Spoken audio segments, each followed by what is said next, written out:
Welcome back, guys. I thought this was the last chapter, but I was completely wrong. There's one more chapter after this. So I'm inside. It's a little chilly outside, and I didn't want to sit out there, so I'm in my living room. Puppers is sitting over there listening, sort of. He's actually listening for things that are happening outside instead, so he might bark. I apologize. So we're on chapter 13, Crisis Management. Crisis management, noun, special or extraordinary methods and procedures used when a business is in danger of failing. Sucker! Oh man, you were schooled. Preschool, baby. For the third time that afternoon, Scott Spencer had gotten the drop on Evan, dribbling around him and then hitting the easy layup.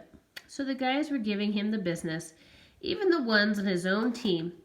It was Evan, Paul, and Ryan against Kevin Toomey, Malik Lewis, and Scott. Evan wished that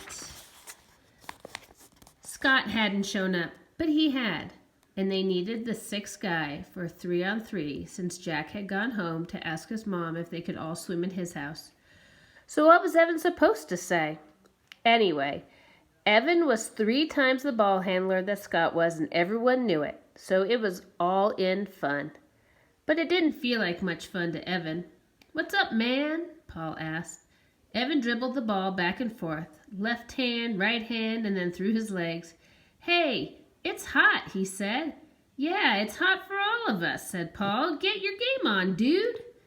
But Evan couldn't get his moves right. He was a half step behind himself, and every time he moved, the envelope slapped against his thigh like a reprimand. "Speaking of hot," said Ryan. Everyone turned to look. Jack was coming up the path, running at a dead dog pace. "Oh, please, God," said Paul. "Let her say yes." As soon as he was in range, Jack shouted, "She said yes!" "What's up?" asked Scott. "Jack asked his mom if we could all go swimming in his pool," Kevin said.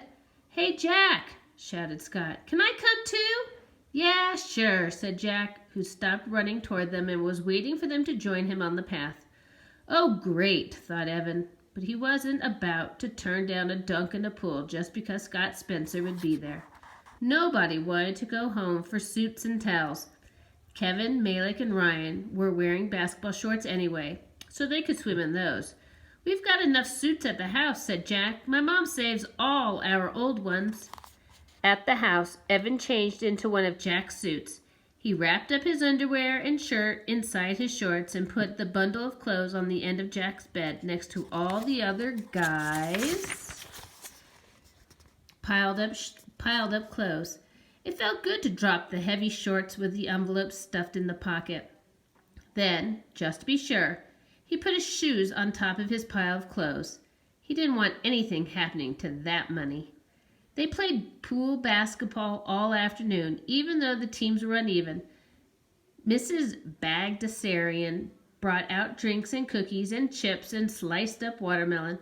Every time one of them went into the house to use the bathroom, she shouted, "Dry off before you come in!" But she did it in a nice way.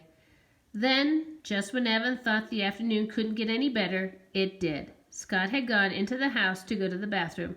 A few minutes later, he came out dressed, his hair still dripping down his back. "I gotta go," he said, jamming his foot into a sneaker. "Did your mom call?" asked Ryan. "Nope, I just gotta go," he said. "See ya." He ran out the gate. "Great," shouted Evan. "Now the teams are even," and they went back to playing pool hoops. Evan didn't think about Scott Spencer for the rest of the afternoon. He didn't think about Scott Spencer until he went into Jack's bedroom to change back into his clothes and noticed that his shoes were on the floor and his shorts weren't folded up. What do you think Scott Spencer did? We will find out with Chapter 14, Reconciliation. See you tomorrow. Bye-bye.